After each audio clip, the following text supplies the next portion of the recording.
Je suis trop contente de vous retrouver aujourd'hui pour une nouvelle vidéo sur ma chaîne YouTube et on va parler de lecture.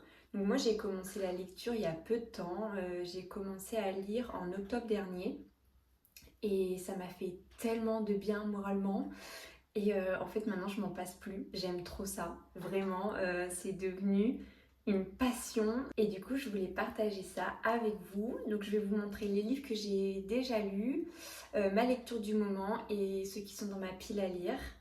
Donc j'espère que ça vous plaira, que j'arriverai à vous convaincre aussi de lire, de vous mettre à la lecture et peut-être vous faire découvrir de nouveaux livres. Alors, on va commencer avec les Cozy Mystery parce que c'est vraiment ce genre de lecture qui m'a donné envie de lire et c'est ce que je lis le plus en tout cas en ce moment. Là, j'essaye un peu de varier, mais c'est vrai que j'ai quand même un gros coup de cœur pour les Cozy Mystery, donc je vais vous présenter cela. Donc, commençons par Les Dames de Marlowe Enquête.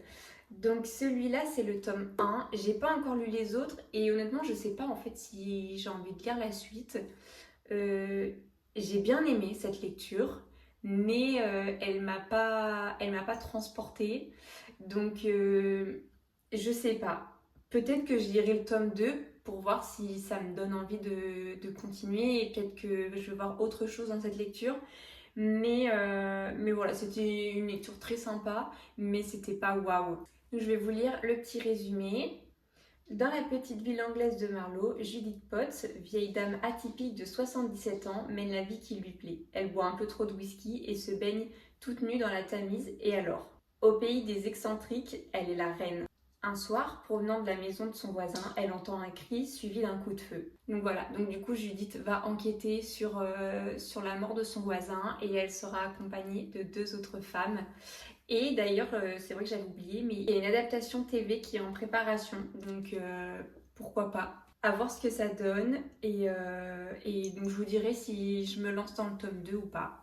Alors ensuite, nous avons les enquêtes d'Agatha Raisin. Donc pour l'instant, j'en ai deux, et vraiment c'est un coup de cœur. Ces livres, je les aime énormément, et je sais qu'il y a une trentaine de tomes, je crois. Mon rêve, c'est de les avoir tous.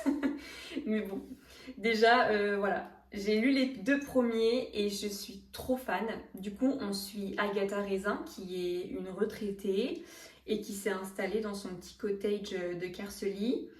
Et puis donc, du coup, à chaque tome, il y a un nouveau meurtre. Alors là, je trouve que ça se répète un peu parce que voilà, donc il y a le meurtre et en fait la police est convaincue que bah, c'est un accident, je sais pas, une crise cardiaque ou quelque chose comme ça. Sauf que Agatha, elle sait au fond d'elle que c'est pas juste une petite mort ou un accident et elle est persuadée que c'est un meurtre. Donc elle va essayer de résoudre cette affaire avec l'aide du shérif et d'une autre personne qui est son voisin qu'elle apprécie bien. Donc voilà, on suit aussi la vie privée d'Agatha. On suit un peu ses petites conquêtes, ses petits flirts, ses crushs. Donc c'est très drôle parce que c'est une femme qui est quand même âgée et du coup elle est toujours un peu jeune dans sa tête. Agatha, elle a pas peur de dire ce qu'elle pense. Elle pèse pas trop ses mots et c'est une femme aussi très très sensible et c'est ce que j'aime beaucoup chez ce personnage. Donc vraiment c'est des gros coups de cœur cet homme-là et j'ai très hâte de lire la suite. Et c'est pareil, si je me trompe pas, ils ont fait une série. Alors je sais pas si c'est un épisode qui représente un tome ou c'est totalement différent. Je crois que le premier épisode c'est le tome 1.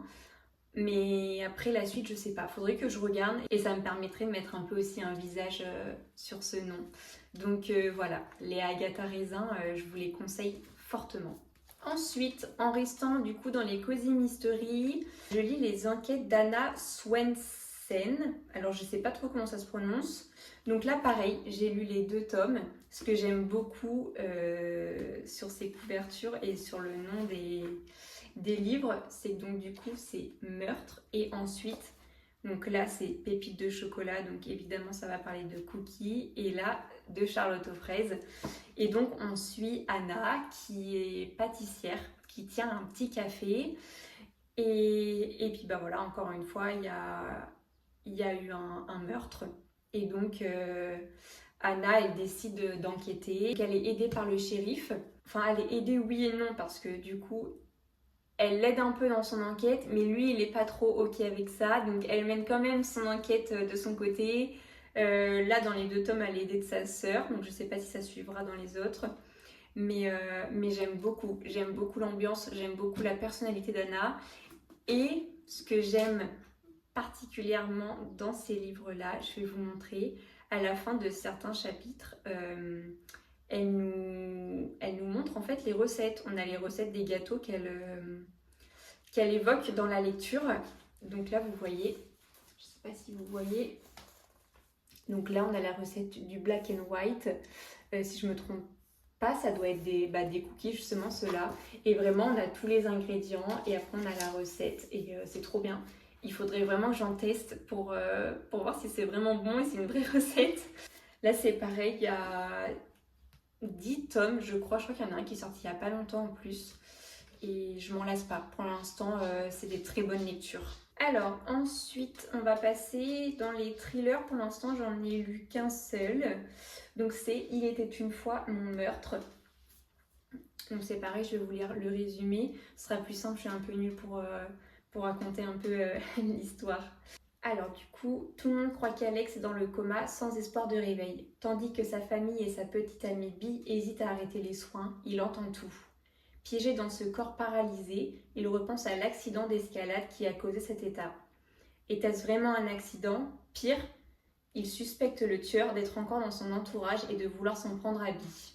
En se replongeant dans ses souvenirs fragmentés et en utilisant ses sensations restantes, Alex tente de résoudre le mystère de son accident pour sauver ceux qu'il aime avant qu'on ne le débranche. Donc celui-là, en vrai, j'ai bien aimé. Je dirais pas que c'est un gros coup de cœur parce que moi, quand je lis thriller, je m'attends à frissonner un peu. Là, pas vraiment. Je dirais que c'est plus un drame en fait qu'un thriller. Parce que comme je vous dis, il n'y a pas eu de moments qui ont fait peur, il n'y a pas eu énormément de suspense. Alors il y a quand même du suspense puisqu'on ne sait pas ce qui est vraiment arrivé à Alex et qui a fait ça, pourquoi. Mais voilà, j'ai pas été transportée non plus dans ce monde-là, mais c'était quand même une très bonne lecture. Celui-là, je suis tombée par hasard dessus en brocante. Donc je vous le recommande quand même, ça reste quand même une lecture assez sympa, mais c'était pas un coup de cœur. Mais du coup, en parlant de coup de cœur, il faut que je vous parle de ce livre. Donc c'est Celle qui reste. Celui-là, il m'a énormément touchée, émue. Je m'attendais pas à ce genre d'histoire en fait. Alors c'est très drôle parce que ce livre, j'ai aucun souvenir de l'avoir acheté. Je pense que j'ai dû l'acheter il y a très longtemps quand je commençais un peu à lire. Et en fait, il était caché dans ma bibliothèque entre les livres. Et quand j'ai commencé à faire un peu le tri, à vouloir vendre des livres que je lirais pas ou que j'ai pas appréciés, en fait, je suis retombée dessus. Et je me suis dit, pourquoi pas. En plus, il fait même pas 300 pages. Donc, je me suis dit vraiment, il n'y a pas de raison que je lui laisse pas de chance. Et franchement, j'ai beaucoup apprécié. Je regrette pas du tout de l'avoir commencé. Et je pense que c'est un livre que tout le monde devrait lire parce que je trouve qu'il y a une belle morale. C'est une très belle histoire. Donc du coup, Celle qui reste, c'est l'histoire de sœurs, de femmes, de liens si puissants que les rompre bouleverse tout. Clara est l'aînée, la sage, l'exemple à suivre. Celle qui fait tout comme il se doit, quitte à grincer des dents en se forçant à sourire. Constance est la cadette, si discrète qu'on en oublie qu'elle existe, jusqu'à ce qu'elle décide de cesser d'exister en se jetant du haut d'un pont. Lucie est la benjamine, celle qui rit trop fort, parle trop fort, vit trop fort, parce qu'elle a peur qu'on l'oublie. Mais il y a aussi Marielle, qui elle n'a ni sœur, ni frère, ni enfant, tout juste un vieux chien obèse. Celle qui a consacré sa vie aux autres, pensant arriver au bout de son chemin dans l'indifférence, jusqu'à ce qu'un ange vêtu d'un manteau rouge se jette d'un pont, juste devant elle, et remet tout en question. Et ce livre, je vous l'ai déjà dit, mais il m'a trop touchée. Vraiment, du coup, on suit l'étape du deuil, en fait. l'étape du deuil à travers Clara et Lucie, donc les deux sœurs de Constance. On suit un petit peu aussi Marielle, comment elle vit ce drame qu'elle a vécu quand même. Et donc voilà, en fait, il y a plusieurs gros chapitres, par exemple la colère, et ensuite plusieurs petits chapitres où on va suivre la colère d'une et la colère de l'autre. Et on apprend surtout qu'il faut aller de l'avant, qu'il faut pas... Alors, comment je pourrais vous dire ça? Que la personne que vous étiez dans le passé ne définit pas la personne que vous serez dans le futur. Et c'est ça que j'ai beaucoup aimé dans cette lecture, c'est que vraiment, il faut vivre l'instant présent. Et alors oui, je ne vais pas vous dire qu'il faut totalement oublier son passé, mais c'est pas parce que, je sais pas, vous avez fait des erreurs dans votre passé, que vous vous dites que vous n'avez pas été, là ça parle de sœur, donc la sœur parfaite, c'est pas parce que voilà, vous avez fait toutes ces erreurs-là dans le passé, que dans le futur vous allez les reproduire, ou que vous serez toujours cette personne mauvaise ou qui fait les mauvais choix. Donc voilà, le futur, c'est vous qui le créez. Et vous pouvez devenir la personne que vous souhaitez. Moi, c'est vraiment comme ça que je l'ai compris. Et j'ai beaucoup pensé à mes sœurs. En plus, c'est très drôle parce que du coup, moi, je suis du coup la cadette. Donc, j'ai une grande sœur et une petite sœur. Et je trouve qu'on se reconnaît un petit peu quand même. Il y a quand même des similitudes dans le rôle de l'aînée, le rôle de la Benjamine, tout ça. Et j'ai beaucoup pensé à elle pendant cette lecture. Et je me suis rendu encore plus compte, je le savais déjà, mais que avoir des sœurs, c'est tellement important dans la vie. et, euh, et il faut vraiment garder ce lien fort qu'on a entre nous. Donc voilà, je vous recommande vraiment ce livre à 100% les yeux fermés. Un livre très touchant. Alors, ensuite, on va parler de Frida. Et évidemment, ça a été une très très belle découverte. J'en ai tellement entendu parler. Et c'est vrai que j'ai un peu repoussé l'achat de ce livre. Enfin, du moins, La femme de ménage, le premier tome.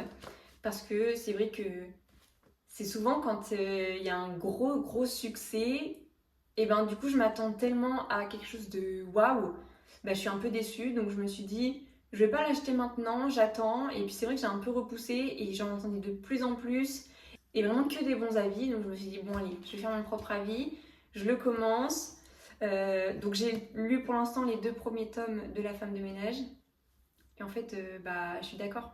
Je suis d'accord avec tout ce qui se dit parce que vraiment ils sont incroyables. Ils sont incroyables, j'ai pas d'autres mots. J'ai trop aimé, vraiment le plot twist des deux, c'est fou, on s'y attend tellement pas. Moi personnellement j'ai préféré le tome 2, j'ai pas encore lu le tome 3, il est d'ailleurs dans ma pile à lire, mais je sais pas quoi vous dire de plus à part achetez-le, lisez-le parce que vous serez pas déçus. Vraiment, ils sont trop bien. Donc vraiment c'est des thrillers psychologiques ceux-là. Et je suis fan. Je peux pas vous dire autre chose. Je vais quand même vous lire le résumé du premier tome si jamais vous l'avez pas lu et que vous connaissez pas encore cette lecture. Je vais pas vous lire le tome 2 parce que faudrait pas que ça vous spoil. Donc du coup, alors, chaque jour, Millie fait le ménage dans la belle maison des Winchester, une riche famille new-yorkaise. Elle récupère aussi leur fille à l'école et prépare les repas avant d'aller se coucher dans sa chambre au grenier. Pour la jeune femme, ce nouveau travail est une chance inespérée, l'occasion de repartir de zéro. Mais, sous des dehors respectables, sa patronne se montre de plus en plus instable et toxique. Et puis, il y a aussi cette rumeur dérangeante qui court dans le quartier. Madame Winchester aurait tenté de noyer sa fille quelques années auparavant. Heureusement, le charmant Monsieur Winchester est là pour rendre la situation plus supportable. Mais le danger se tapit parfois sous des apparences trompeuses. Et lorsque Millie découvre que la porte de sa chambre mansardée ne ferme que de l'extérieur, il est peut-être déjà trop tard. Il est trop bien. J'ai pas d'autres mots. Et ensuite, du coup, en restant avec Frida, nous avons La Psy. Donc celui-là, je l'ai fini il y a pas longtemps. Pareil, j'en ai tellement entendu parler. Et alors au début, je vous avoue que j'ai pas accroché tant que ça. j'étais un peu mitigée. Enfin, je sais pas, il y a quelque chose qui me dérangeait beaucoup dans cette lecture. Et puis, en fait, je me suis dit, bah, on sait ce qui va se passer. Et en même temps, on sait pas trop. Bah, on connaît Frida, donc on sait qu'elle nous surprend toujours.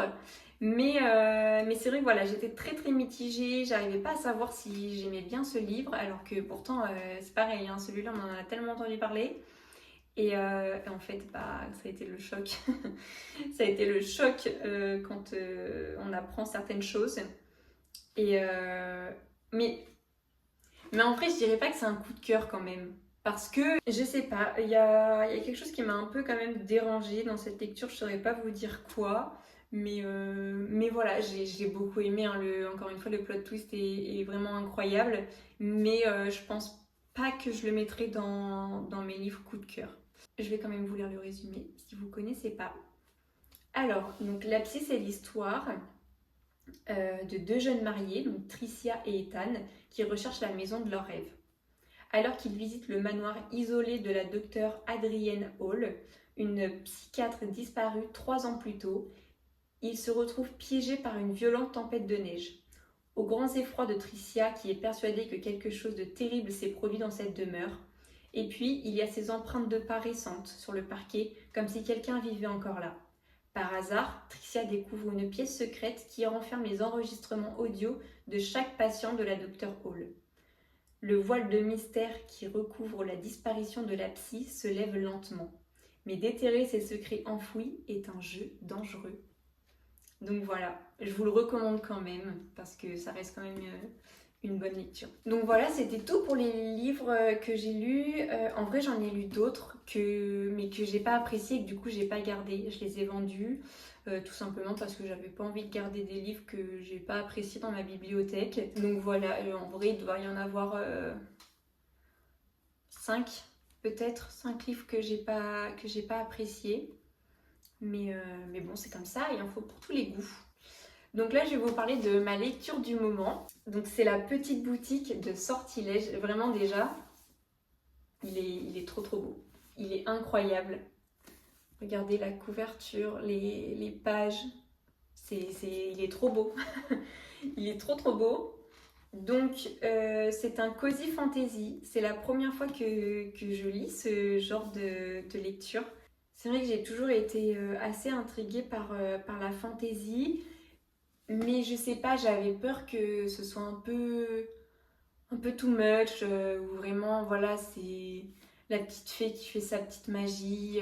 Enfin, vous voyez, un peu les clichés. Et je sais pas comment vous expliquer, mais j'étais attirée et en même temps, il y a quelque chose qui me retenait, vous voyez. Et puis, j'ai entendu du coup parler des cozy fantasy. Et, et vraiment, j'aime beaucoup puisque je suis en train de le lire. J'ai eu un peu de mal à me mettre dedans puisque du coup, il faut avoir beaucoup d'imagination pour un peu créer cet univers dans notre tête, les personnages aussi. J'ai hâte de le continuer, de voir comment ça va se terminer. Mais pour l'instant, c'est vraiment très doux comme lecture, c'est pas prise de tête. Vraiment, je sais pas, c'est même réconfortant. Je trouve que cette lecture est très réconfortante. Donc, je vais vous lire le résumé. Donc, Kila est de nature solitaire. Par chance, son travail à la grande bibliothèque lui permet de vivre en recluse parmi les livres de sortilèges les plus précieux de l'Empire. Mais lorsqu'une révolution éclate et que la bibliothèque part en fumée, Kila et son assistant Cass, une plante créée par magie, sauvent autant de livres qu'ils le peuvent et mettent le cap sur une île lointaine, la terre de son enfance, où elle espère passer inaperçue. À son grand désarroi, en plus d'écoper d'un voisin aussi curieux que séduisant, elle découvre que l'île est dans un triste état. L'Empire néglige depuis des années les interventions magiques nécessaires pour que les récoltes soient fructueuses et des tempêtes destructrices s'abattent sur l'île. Kila trouve une solution en ouvrant une sortilègerie secrète.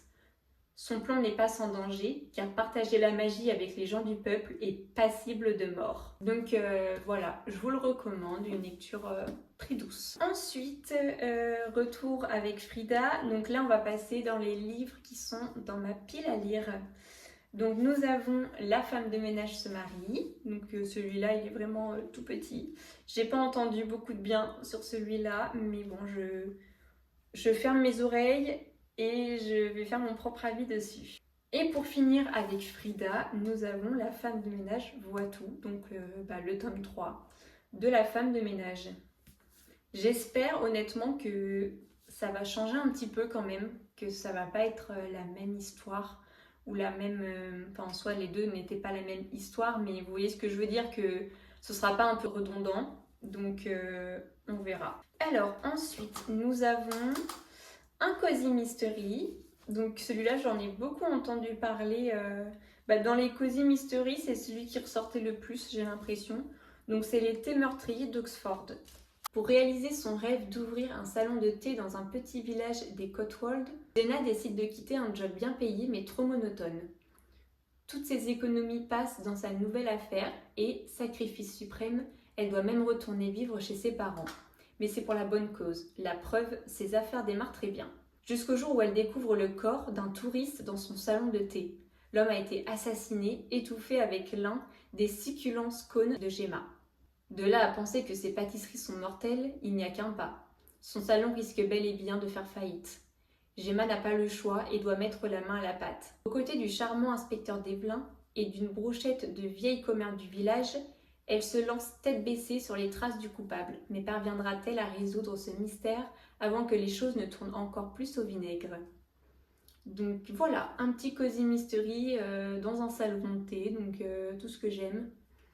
On verra, je vous en donnerai des nouvelles. Ensuite, on continue avec Il nous restera ça. Alors celui-là c'est pareil, j'en ai entendu parler dans une vidéo. Donc c'est un livre que j'ai pas l'habitude de lire. J'ai pas trop l'habitude de lire des romans comme ça. C'est vrai que je lis beaucoup de thrillers, de cozy mystery, mais des romans vraiment tout simples, tout chill, j'ai pas trop l'habitude. Donc je me suis dit que ça peut faire du bien un peu de mettre de côté ces univers un peu terrifiants. Et en plus la couverture elle est trop mignonne avec le petit teckel, vraiment trop choupi. Donc du coup, il nous restera ça, c'est l'histoire. La jeune femme mystérieuse, le garçon gouailleur et la dame discrète se retrouvent par hasard et malgré eux dans une colocation. C'est le début d'une histoire pleine de surprises, celle de trois solitudes qui se percutent, de ces rencontres inattendues qui sonnent comme des évidences. Donc voilà. Ensuite, on repasse au thriller. Donc là, nous avons Mémoire d'un expert psychiatrique. Déjà, quand on voit la couverture, là on sent que c'est un vrai thriller. Donc celui-là c'est pareil, j'en ai beaucoup entendu parler. Il est assez gros, ouais, il fait quasiment 600 pages. J'ai pas l'habitude de lire des livres aussi gros, avec autant de pages. Mais bon, je me dis, si il est bien, si j'arrive à me mettre dedans, il n'y a pas de raison que j'arrive pas à le lire. Donc les mémoires d'un expert psychiatre, c'est l'histoire de Adam, donc qui est expert psychiatre, près de la cour d'appel de Lyon. Arrivant en fin de carrière, il décide de confier ses mémoires à Jesse Moore, auteur de thrillers. Alors qu'il prend la décision de s'éloigner définitivement du circuit pour vivre sa retraite en Bretagne, près de la forêt de Holguat, des disparitions inquiétantes commencent à affoler la population locale. Adam soupçonne un ancien patient et craint pour sa propre vie, mais la gendarmerie ne le prend pas au sérieux. Alors quand les premiers corps sont découverts, il décide d'enquêter seul dans cette région vaste et mystérieuse. Alternant entre souvenirs criminels, maladies mentales et répercussions personnelles et familiales d'un tel métier, ce thriller nous entraîne dans les coulisses des unités pour malades difficiles et dans les labyrinthes psychiques qu'un expert est censé parcourir. Je sens qu'il va faire très peur celui-là. Je suis quelqu'un en plus de très parano et je sens que je vais bien frissonner avec cette lecture. Alors, prochain thriller, nous avons Douve. Alors celui-là, je le connais pas du tout, j'en ai jamais entendu parler. Je l'ai eu en cadeau pour mon anniversaire par ma maman. Je saurais pas du tout vous dire les avis de cette lecture parce que j'en ai pas du tout entendu parler. C'est vrai que j'ai pas été curieuse, j'ai pas été voir sur internet. Donc je vais vous lire le résumé et comme ça je le redécouvre aussi parce que je me souviens plus du tout. Alors, le gamin a Douve dans les veines. Cette phrase, l'inspecteur Hugo Bollorand l'a entendue plusieurs fois lorsqu'il était enfant. Aussi, lorsqu'il apprend qu'un meurtre a eu lieu à Douves, il y voit un signe. Son père est mort, sa mère souffre de la maladie d'Alzheimer. C'est sa dernière chance de comprendre son lien avec ce village perdu au milieu d'une forêt de sapins. Tout ce qu'il sait, c'est que son père, policier lui aussi, a été envoyé à Douves il y a 40 ans pour enquêter sur la fuite médiatisée d'un Irlandais accusé de meurtre et que sa mère, journaliste, l'a accompagné pour écrire un livre sur l'affaire. Son arrivée à Douves, village hors du temps, auréolé de mystères et de secrets, va signer le début d'une quête de soi autant que de vérité. Voilà le résumé du livre Douves. Je sais pas, on verra, mais déjà si ça se passe au milieu d'une forêt, ça va faire peur. Je le sens, c'est sûr. Je me connais, je vais avoir peur. On va voir, je vous en dirai des nouvelles aussi sur celui-là. Alors ensuite, dernier thriller de ma pile à lire, nous avons une invitée particulière. Celui-là aussi c'est un cadeau de ma maman, elle l'avait repéré quand je lui ai dit que j'avais trop envie de le lire. Donc merci maman. Je vais vous lire le résumé parce que même moi je me souviens même plus trop de quoi ça parle. Avenante, polie et serviable, Tania est l'invitée que tout le monde rêve d'accueillir chez soi. Dans le cadre d'un programme d'échange, cette étudiante britannique vient d'emménager pour 1 an dans la luxueuse maison de la famille Merritt à Los Angeles. Pour Nathalie, inconsolable depuis la mort tragique d'Annabelle, sa fille aînée, cette nouvelle arrivée sera peut-être l'occasion de faire enfin son deuil. Mais Paige, sa seconde fille, ne peut dissimuler sa confiance. Elle est persuadée que Tinia joue un rôle. Qui est vraiment cette jeune femme qui dort dans la chambre à côté de la sienne et qui semble de plus en plus appréciée à prendre la place d'Annabelle? En cherchant à percer les secrets d'autrui, Paige pourrait bien mettre en péril sa propre famille. J'ai l'impression que ça va être un peu dans le même style que La femme de ménage. En vrai, juste en lisant le résumé, j'ai l'impression d'avoir déjà ma petite idée en tête, si vraiment ça se passe comme on pense. Je vais pas vous dire ce que j'en pense, enfin ce que j'ai en tête, mais j'ai hâte de voir si je me trompe ou pas. Mais ça résonne quand même comme La femme de ménage. Et ensuite, le dernier, c'est une littérature japonaise. Donc c'est La petite confiserie de l'allée nocturne. C'est pareil, ce livre, je le trouve super joli. Il est trop beau, la couverture, vraiment, elle donne envie. Elle donne trop envie de lire ce livre. Et c'est pareil, en plus, il est pas très long, il y a moins de 200 pages. Et même, vous voyez, l'intérieur, c'est écrit en assez gros quand même. Donc, je suis très curieuse de commencer cette lecture. Alors, de quoi ça parle? Quand vient le soir, les lanternes s'allument dans l'allée nocturne et attirent les âmes en peine. Les boutiques, comme peuplées de fantômes, datent d'autre âge. Une seule brille d'une lumière chaleureuse. Sur l'ancienne, on peut lire « Confiserie enchantée Kohaku ». Dans cet endroit merveilleux, on trouve des sucreries de toutes sortes. Le maître des lieux est un yokai, mi-homme, mi-renard. Promet à tous ceux qui passent sa porte que ces friandises ont le pouvoir de changer leur vie. Femme délaissée par son mari, agent immobilier complexé, lycéenne en mal d'amour. Une seule bouchée leur suffit pour vivre une journée différente. Vous en doutez? Achetez, dégustez, vous verrez. Il a l'air trop bien, il a l'air trop chou, il a l'air...